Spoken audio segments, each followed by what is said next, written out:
সবাই দেখে সাফল্য, পরিশ্রমটা দেখে কজন? একজন নাহিদ রানা হয়ে ওঠার পেছনে যতটা পরিশ্রম, তার চেয়ে কম পরিশ্রম নয় ধারাবাহিকতা ধরে রাখার মিশনেও।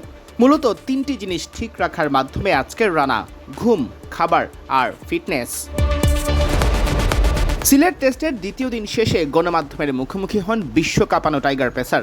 এ সময় তিনি জানান, খাওয়া দাওয়া আর ঘুমের মতো ফিটনেসকেও করে ফেলেছেন জীবনের অংশ। এই যে স্পোর্টসম্যান হিসাবে এই জিনিসটা আমার ধরেন এটা আমার রুটিন, যে ধরেন আমি ক্রিকেট যেহেতু বেছে নিছি, সো এই জিনিসটা খেলার জন্য আমার যে কাজগুলো করা লাগে বাইরে, সো এই জিনিসগুলো আমি সবসময় নিজের সাথে কখনো ধরেন করি না, নিজেকে কখনো ফাঁকি দেই না। চেষ্টা করি যে নিজের এফোর্টটা কিংবা নিজের ফিটনেসটা সবসময় হাই লেভেলে রাখার, ওই জিনিসটাই চেষ্টা করতেছি।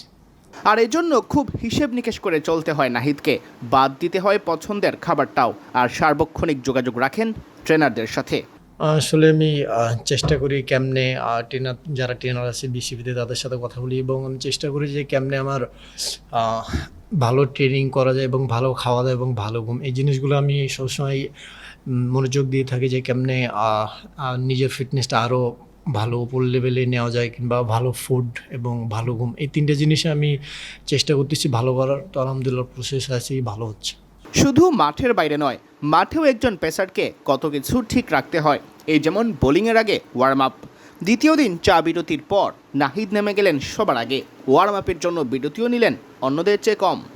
না, আসলে যখনই ক্যাপ্টেন বলে যে বোলিং করবা, তার একটু আগে এসে ওয়ার্ম আপ করি, যাতে বডিটা ভালোমতো গরম হয়ে যায় এবং ম্যাচের ভিতরে গিয়ে যাতে ধরেন ওয়ার্ম আপ বল না লাগে, যাতে প্রথম বল থেকে এফোর্ট বল করতে পারে, এর জন্যই।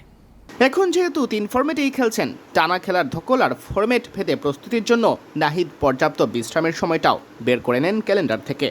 আলাদার প্রস্তুতি বলতে পারেন যে আমি চেষ্টা করি সবসময় যে নিজেকে যখন ধরেন অফ টাইমে থাকি, অফ টাইমটাতে আমি ধরেন অ্যাক্টিভ রেস্ট করার চেষ্টা করি যখন বাসায় থাকি। এই কিছু কিছু জিনিস এক্সট্রা, তাছাড়া সিমিলার। দ্রুতই তারকা হয়ে ওঠা এই পেসার জানান, তারকা খ্যাতি এখনও গায়ে মাখেননি তিনি।